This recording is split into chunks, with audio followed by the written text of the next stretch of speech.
today is June 21st, 1988. And this is Joe Todd, an interview with Gerald Red Elk in Lawton, Oklahoma. And your address is 1401 Lawton.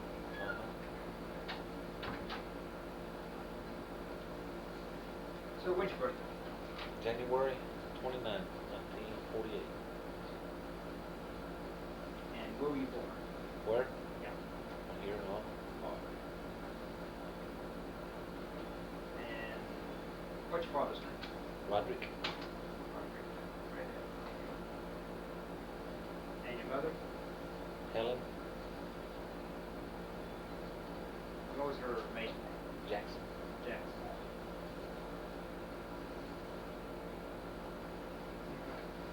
What kind of work your father do? Now? No. Well, yeah. Well, he's retired now, but he's still in the horse business. He worked for Charles Dickens for a long time. The truck driver, distributing beer. And when he sold out, he worked for another company for a little while, and then he quit. He went back to farming a little bit. That's when he got interested in horses, and he got a couple of race horses now. Doing pretty good? We've got one that does pretty good every now and then. Wins a few races. What, Blue Ribbon Downs or where? Where's the race? He goes, he's been up there south a couple times. Well, he won a South on tomorrow, was it? Yeah. Went up there racing? Uh-huh. He's got one horse that's pretty good. I can't even remember his name now. Yep. I think he's got three. He's got two of them pretty decent. One wins every now and then. When'd you start school? When? Yep. Or where? Let's see. Well, it was at Garfield Grade School. And there was a new school just built. I don't know what. Let's see. When I started first grade there, it just opened up. Was that here in Lawton? Uh-huh. Went 6 years there. And then when I got to 6th grade, graduated from 6th grade, and we moved out by Eisenhower on 49th Street. But, no schools were built yet, so I had to go from where we lived there all the way to Thompson for 2 years before Eisenhower was built. You finished up at Eisenhower? What year did you graduate? 66. 1966.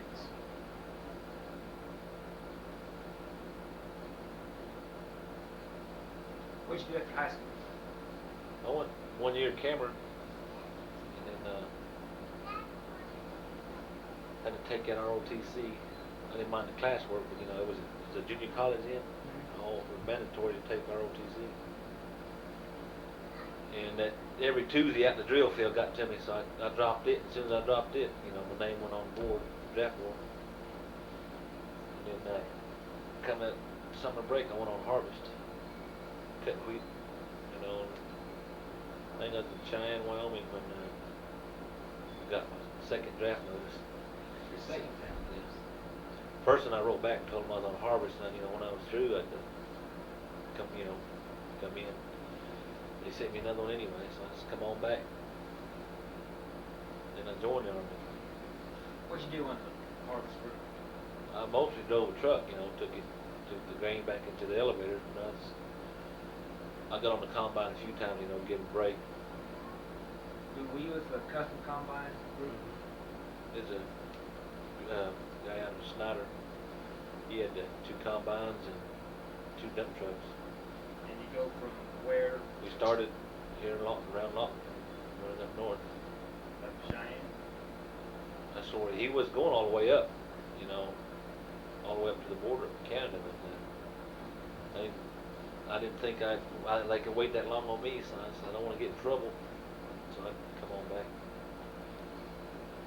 He took about 3 of us from here from Lawton. He promised a bonus if we went all the way with him, come back.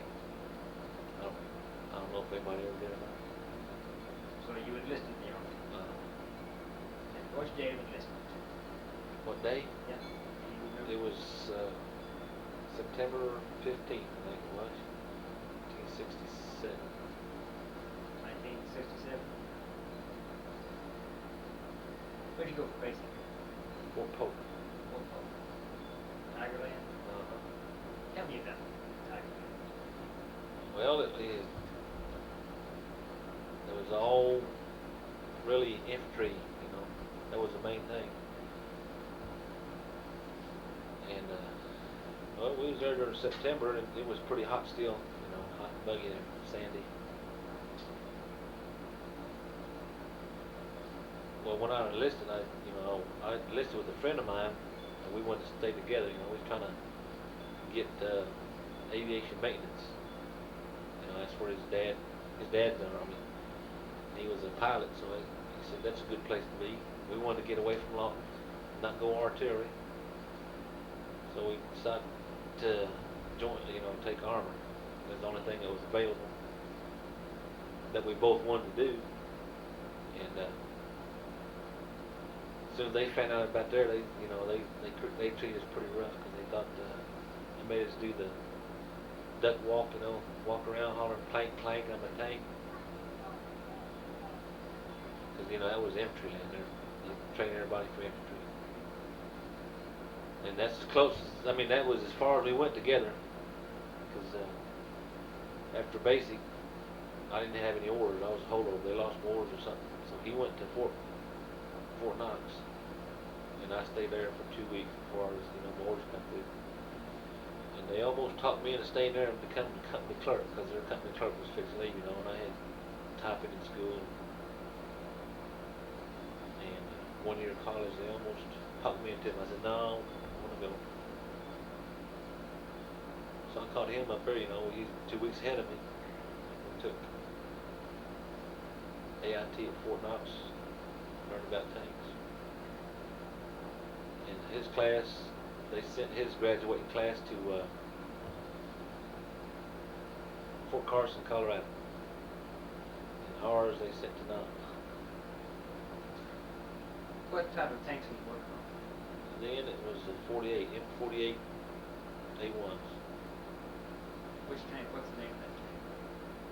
I don't know the name. That's all I know is the M48. 48. Yeah. So anything that you can remember happened in your training there? Any specific incidents? No. Shooting the Sheridan. We didn't shoot the Shillelagh missile, but we shot the you know, the main gun, the original, the conventional round. And that little light thing, you ever seen one? You know, it's got rails for the loader to hold on to, because once you pull the trigger, everything just rears up. You got to hold on, or it'll bang you around inside. How long did your training last there for? 8 weeks. 8 weeks. And from there you went to Nam. What did you think when you got your orders from Nam? What was your reaction? Well, my first reaction was I didn't think I was going, because that's why I took armor. I didn't think there's any tanks in Vietnam. You know, always heard that it was always raining over us, so you just couldn't hold up the tanks. Kind of surprised me was going. So I didn't figure I'd be on a tank, you know. I figured I'd be in infantry or something. But I was surprised to go, and I was surprised that I was on tanks when I got there. Where'd you leave from? What states? Fort Ord. Fort Ord. And you flew into where? Right there at BIen Hoa.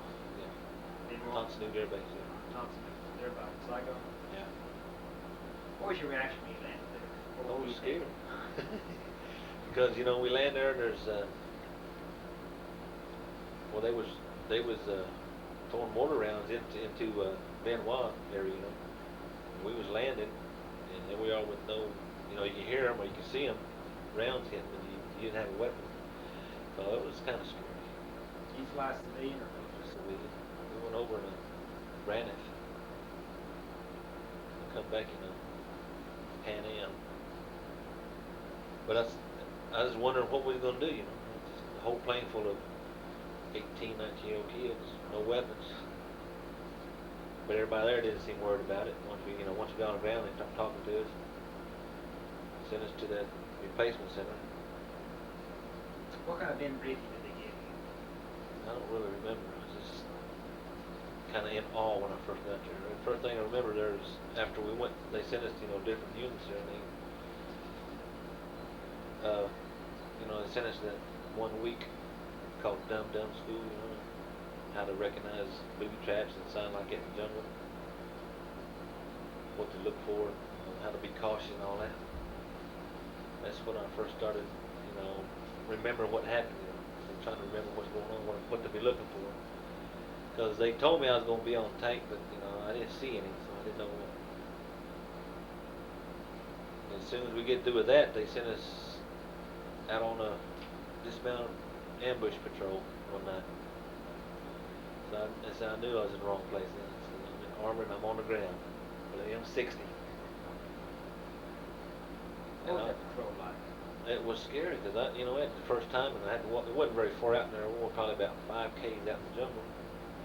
After we got to what base camp was, but found out later they was never in base camp.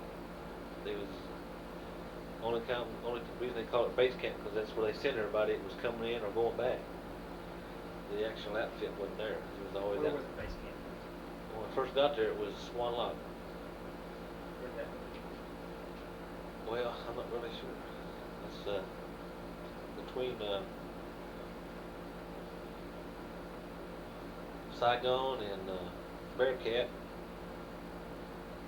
It's kind of, I don't really know. Well, you know who you assigned. The 11th Army Cat. And that was their base camp?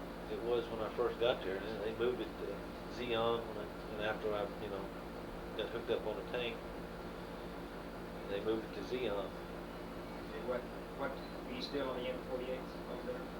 Well, they were 48 A1s when I got there, and they switched them to A2s. And when I first got there, they were still on MoGas. And they changed the diesel, made them A2s. Is that the difference between A1 and That's A2? all it was just MoGas to diesel.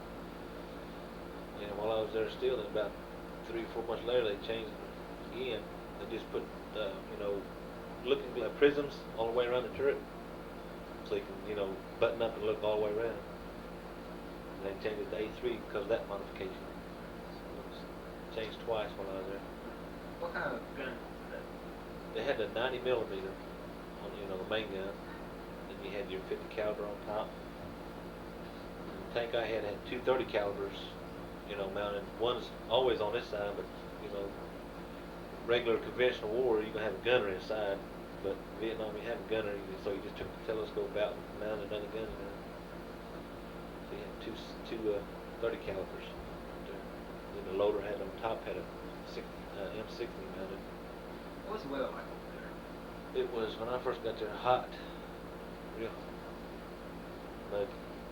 What time of year did you go? September. September. I got there, it was about the 1st of September. I don't remember when the rainy season was. That must have been right there. We didn't do a whole lot when I first got there. Now, what were your duties on the tank?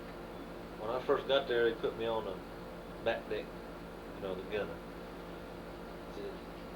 Usually in the, like in a conventional war, the gunner would be the next man in command. But since you can't have one there because of mines and all, they put the lowest guy out on the back with the M60, to cover the back. And then the driver will be the next in command, and then the loader will be next to the TC. Went that way in rank-wise. So that's where I started on the back deck. Then they moved me to the driver. This is, happening about 3 or 4 months. And I think I was there about 6 months, and I was a tank commander. Because, we got people wounded, dusted off. Now, what are the duties of the driver besides driving the tank? Does he do anything else? Well, TC I had when I was driver, he'd have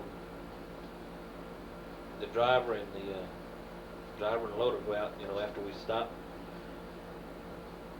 and set up our little logger position. We'd have him go out and set up, trip flares out in front of the tank, and that's about it. Besides driving, we always depend on what come down from headquarters how you wanted, just, you know, percentage-wise. What was your average day up there in that period? What'd you do every day? Well, when we could, you know, when it was not raining, that's all we do, just go out and bust the jungle, just be looking.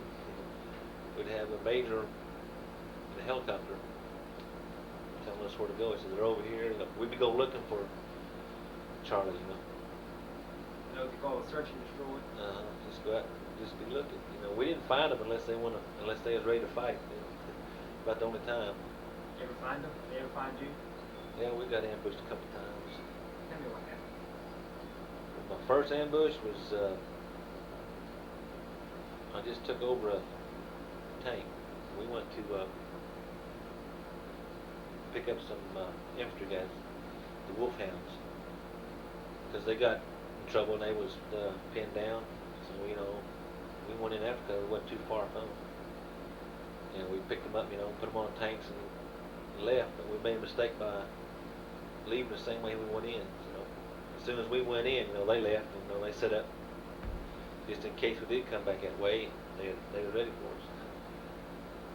And they ambushed us. Just a good thing there wasn't too good a shot with that RPG they had, because they went over. We had 4 tanks at the time. They went over every tank commander's head. One round went over. You know, if they could just hit what they was aiming at, we might have been hurt pretty bad. But you know, they was busy ducking, I guess, too, because we had pretty good firepower. As soon as we got ambushed, we all just got online and fired our main guns, and they got, you know, pellets about like that, just full of, you know, it's like a big shotgun shell. And 4 tanks fired 3 or 4 rounds, and it looked like about 2-3 football fields, you know, so we go a little bit further. And then another round go over somebody's head, and then we fire some more. And we'd find bunkers, you know, tunnels, and we'd throw a couple rounds in there. Have any tunnel rats with you? No. That was the first time, and another time was like I was a loader for his E6, and he sent me out there to set up trip flares, you know, because we was logging up, and it was during the tent there, and he says set up, you know, he says set up different. He says, you guys been setting them up. I guess he's the one to go out and pick them up. Said, well, you guys been setting them the same all the time. Go out. So I put an H pattern on it, and then an L from there, and I guess that H pattern got them because, you know, the next day we went out after the ambush. You know, they was coming up on us. We found some of our flares with, you know, rubber bands around them already. They tripped that one, and there was a bunch of them coming in after us. And they was pretty close too, probably, I said about 100, 150 meters. That's about as far as out as we went. What do you mean by H pattern? Usually you just, you know, like you're facing this way. Yeah. You put a trip flare out this way. Or, you know, maybe in a circle. This time I put one straight across and one this way and one this way. You know, to make it look like an H if you're looking at it. And they had one on this end and one on this end. You missed that one in the middle there. That's the one that they tripped. And we had right in front of my tank, and that's one we tripped. And there's a big old tree there. Found 2. Well, you know, we've seen them firing at us, them RPGs from there. There wasn't much left of that tree come morning time, and there wasn't much left of it. But there was 2 RPG teams there, you know. Yeah, were these BC or NVA or NVA? They were regular NBA. They had them helmets. They get soldiers, NBA. Yeah. Good enough. What about the BC? I don't know about that. We didn't see too many of them. We got ambushed by them, and they'd hit and run. The 2 I described, one was NVA and the other was a VC, but you know, we didn't see them VC too often. And we had the AP out one night too. This is the tank platoon. That's 5 tanks. You know, all loggered up in a circle during the night. You know, they go out during the day and they set up. And this is when they call in this is about midnight or 1 o'clock, something like that. They called in and said, there's a lot of little people out here. And then the company commander said, what do you mean a lot? He said, a lot. He says, I don't know how much. He says, it's more than we got. He says, well, pop the cap and come on back. You know, so they popped at them and come back, and they just chased them in. I don't know division size or what, but there was a lot of them. That's when we fought all night. Had old Spooky up there shooting down at them. Now what's that? That's a plane that had, I don't know how many miniguns on it. Is that the old DC-3? Yeah, I think that's what it was. You know, it just looks like it's raining tracers. He was up there for about an hour and a half, 2 hours. And when you say pop a cap, Shoot the main gun, and that's all we carried was the canister rounds. Well, we had a couple of HEs, you know, high explosive, not very many, mostly canister rounds. So they come back and we just set up and fought all night. where was that? That was between Anlock and Lawton. Is that what, Central Highlands, north, south? It was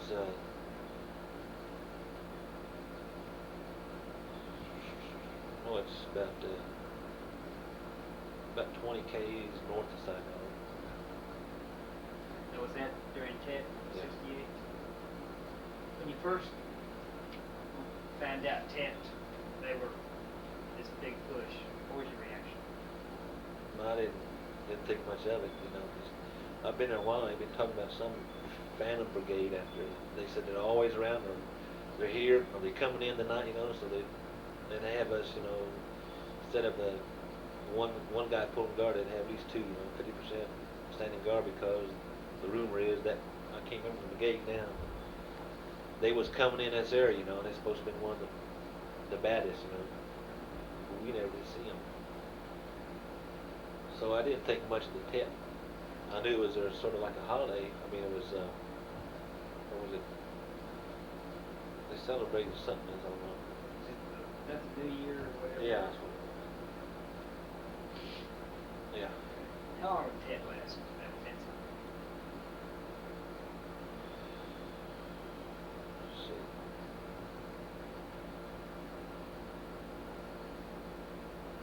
I don't know when it was wrong, but as long as it lasted. That bigger push, it seemed like it, you know, we was ready for it for a long time, but it never really happened until we wasn't really ready for it. Kind of caught us by surprise. It seemed like we was hearing about it for at least 2 months. They were just trying to get us ready for it. They said it was going to be big, and you know, like I said, it surprised me. But there was, you know, when they said a lot of people, and there was, and it was mostly NBA. Was that throughout all of South Vietnam? The tip. They hit everywhere. Now you won the Silver Star, didn't you? Yeah. Where'd that happen? All I know, it was in around. It was some rubber plantation. We just went to the Hobo Woods. I don't know where that's at. Around Comanche, I think. What happened there? Well, they surprised us. We got ambushed there, and well, we just come out of the woods, you know, and then we was going through the rubber plantation. We always heard that they don't ever ambush you in the rubber plantation, because you know that's part of their living, you know, the rubber trees. Well, we wasn't paying much attention. We got ambushed. We got online, and the last thing I remember doing was taking a limb of the tree off my 50, you know. I guess around, hit up there, fell down on my, on my 50 caliber stock, took it up, put it in the bustle rack in the bag, and grabbed a 60, you know, shooting an M60. And I guess that's when another RPG hit close to a tree and caught shrapnel in my finger here, my hand, side of my hand here. And it was an L-shaped shrapnel. It went like this and come this way, you know. And I don't know, I don't remember getting hit or anything. But my loader says we got down there, you know, shooting the main gun. He says on the tank you got a magnetic brake. You know, you got to push it before you can traverse the turret or pull the trigger on the main gun. And I couldn't do that because of that shrapnel there. He said I was having a brake like this, you know, and traversing the tank like this, and then pulling the trigger with my left. He says I probably fought 30, 40 minutes like that before I passed out because I lost some blood. And he said I was giving orders, and I don't remember any of this. But he said I was, you know, maneuvering the tank and knocking out different teams. You know, instead I knocked out 3 RPG teams, and that's what I got for. I don't remember doing any of that. Yeah, a real good close friend of mine that was from Saginaw, Michigan, he seen me, you know, getting dusted off. You know, he seen that L-shaped shrapnel, and he thought it was in my wrist. You know, thought I was gonna lose my hand, so he kind of went crazy. He said he went in there, you know, got out of position and everything, but he killed about 3 or 4 teams, RPG teams too. They said he went crazy. Did he get anything? Yeah, he got the Silver Star. Yes, he got a little more messed up than I did. So did you repulse the ambush? Yes, we did. What was We got hurt. We had a lot of vehicles down. I think the Big Red One had some of them Sheridan tanks, them light, you know, the light ones, and they went in there. You know, after we was pretty well shut up, and they come back limping out too. So then they was ready to fight then. What was the date of that? I got dusted off in March, so it was about the middle of March. When you say dusted off, That's what we called, you know, helicopter come to get you and take you to the hospital. Dust off, yeah.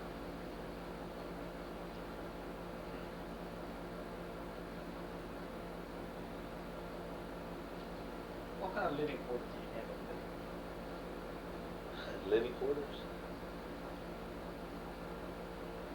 Didn't have any living quarters. On the tank most of the time. During the rainy season, we was, it was around Christmas time. It was the only time I remember being close to any villages. You know, it was at Tonsonute. That was, they said we was going to be there a month. So we figured we had Christmas there. And we had a tent set up there then. That was about the longest place we ever stayed in one place. Longest time.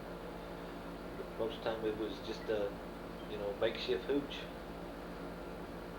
We set most of ours on top of the tank. We shut that off. Thank you.